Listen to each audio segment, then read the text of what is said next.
ঘরে যখন মাছ মাংস কিছুই থাকবে না তখন এই রেসিপিটা ট্রাই করে দেখুন। হ্যালো এভরিওয়ান, আসসালামু আলাইকুম। সবাইকে আরও নতুন একটা ভিডিও দেখার জন্য ওয়েলকাম জানাচ্ছি। আশা করি যে যেখান থেকে বসে আমার এই ভিডিওটা দেখছেন সবাই অনেক ভালো আছেন, সুস্থ আছেন। আজ আমি খুব মজাদার একটা রেসিপি আপনাদের সাথে শেয়ার করব। আশা করি আপনাদের কাছে ভালো লাগবে। আর আমার এই ভিডিওটা যদি আপনাদের কাছে ভালো লাগে আমার ফেসবুক পেজটা ফলো করে পাশেই থাকবেন। আর যারা ইউটিউব থেকে দেখবেন তারা আমার চ্যানেলটা সাবস্ক্রাইব করে পাশে থাকা ছোট্ট বেল বাটনটি বাজিয়ে দিবেন। তো আমি ডাল আর আলুটা সমপরিমাণ নিয়েছি। ডাল আর আলুটা খুব ভালো করে পরিষ্কার করে ধুয়ে আমি পাতিলে উঠিয়ে নিয়েছি। আর আলুটা কিন্তু আমি চিকন চিকন করে কেটে নিয়েছি। এখন এখানে পেঁয়াজ কুচি, কাঁচামরিচ কুচি আর সামান্য রসুন একটু থেতো করে দিয়েছি। এখন এখানে একটা পাকা টমেটো দিয়ে দিলাম।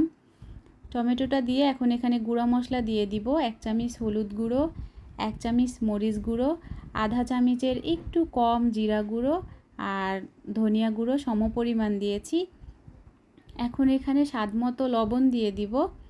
লবণটা দিয়ে খুব সামান্য পরিমাণে একটু তেল দিয়ে দিব, যেহেতু আমি পরে আবার তেল দিব, যার জন্য এখন সামান্য পরিমাণে একটু তেল দিয়ে আমি হাতের সাহায্যে খুব ভালো করে এটাকে মাখিয়ে নেব। আসলে এইভাবে হাতে মাখিয়ে যে কোনো কিছু রান্না করলে কিন্তু অসম্ভব মজার হয়। তো আমি এটাকে খুব ভালো করে হাতের সাহায্যে 3 থেকে 4 মিনিট ধরে খুব ভালো করে মাখিয়ে নিয়েছি।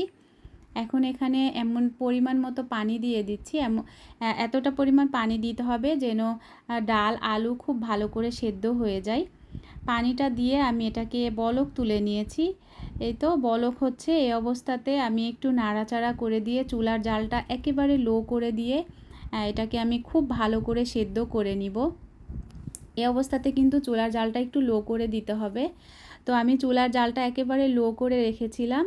টমেটো আলু থেকেও কিন্তু বেশ অনেকটা পানি উঠে এসেছে আর আমার ডাল আর আলুটাও খুব ভালো সেদ্ধ হয়ে গেছে। এই অবস্থাতে আমি একটু ম্যাশ করে নিব। ডাল আর আলুটাকে এমনভাবে ম্যাশ করে নিব যেন খুব বেশি গলে না যায়, আলুটা একটু আস্ত আস্ত থাকে। ম্যাশ করা হয়ে গেলে এটাকে আমি আরেকটু বলক উঠিয়ে নিয়েছি। দেখেই বুঝতে পাচ্ছেন। আর বেশি ঘন করা যাবে না, কারণ রান্না করার পরে কিন্তু ঠান্ডা হয়ে গেলে আরও বেশি ঘন হয়ে যাবে। তো আমি ডালটাকে আরেকটা চুলাতে ট্রান্সফার করে দিয়েছি। এখন আমি ডিম ভাজার জন্য সামান্য পরিমাণ পেঁয়াজ কুচি আর কাঁচামরিচ কুচি নিয়ে এখানে 4টা ডিম ভেঙে দিলাম। তারপরে সামান্য পরিমাণ একটু লবণ দিয়ে আমি ডিমটা খুব ভালো করে মিক্সড করে নিচ্ছি। আসলে ডিমের পরিমাণটা একটু বেশি দিলে বেশি ভালো লাগে খেতে। কেউ চাইলে ডিম কম বেশি করে দিতে পারেন। তো এই অবস্থাতে আমি ডিমটা মিশিয়ে নিয়ে তারপরে চুলাতে আরেকটা পাইপ্যান বসিয়ে দিয়েছি। পাইপ্যানে সামান্য পরিমাণ তেল দিয়ে আমার তেলটা যখন একটু গরম হয়ে গেছে আমি ডিমটা ঢেলে দিলাম। এখন ডিমটা একটু ছাড়িয়ে দিয়ে আমি ডিমটাকে ঢাকা দিয়ে রাখবো। তারপরে এপাশটা যখন হয়ে যাবে তখন আমি উল্টে পাল্টে খুব ভালো করে ডিমটা ছোট ছোট করে ভেঙে নিব। আর এইভাবে রান্না করলে কিন্তু ভীষণ মজার হয়। যেমন লাউ রান্না করলেও কিন্তু ডালের সাথে ডিম দিয়ে খুব মজা লাগে এই খাবারগুলো খেতে। তো আমার ডিমটা যখন এপাশ ওপাশ হয়ে গেছে তখন আমি ছোট ছোট করে কেটে নিচ্ছি। কেটে নিয়ে আমি ডালের মধ্যে এখন মিক্সড করে দিব। আর সব সময় কিন্তু একই খাবার খেতে ভালো লাগে না, মাঝে মাঝে খাবারের একটু ভিন্নতা আসলে কিন্তু খেতে ভালোই লাগে। তো আমি ডিমগুলোকে ঢেলে দিয়ে এখন এই ডালটা একটু বলক উঠিয়ে নিব, তারপরে বাগার দিব। তো আমি যে পাতিলে ডিমটা ভেজে নিয়েছি সেখানে আরও কিছুটা পরিমাণ তেল দিয়ে দিলাম। এখন এখানে তেলটা যখন একটু গরম হয়ে যাবে রসুন কুচি দিয়ে দিচ্ছি আর পেঁয়াজ কুচি দিয়ে দিলাম। রসুন আর পেঁয়াজটাকে একটু নাড়াচাড়া করে এখানে আমি একটা তেজপাতা ইউজ করব। তেজপাতার ফ্লেভারটা কিন্তু খুব ভালো লাগে এই ডালের মধ্যে।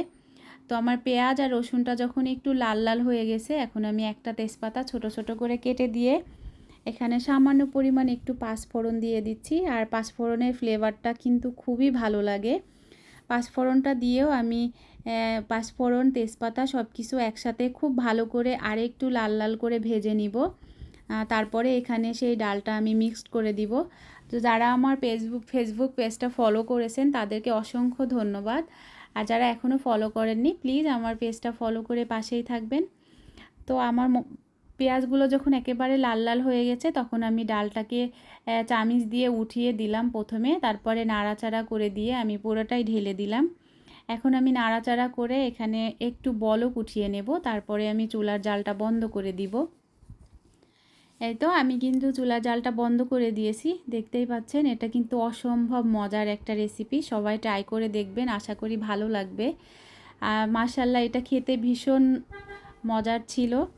তো আমার আজকের রেসিপি আপনাদের কাছে কেমন লেগেছে কমেন্ট করে জানাবেন। সবাই ভালো থাকবেন, সুস্থ থাকবেন, নিরাপদে থাকবেন। আল্লাহ হাফেজ।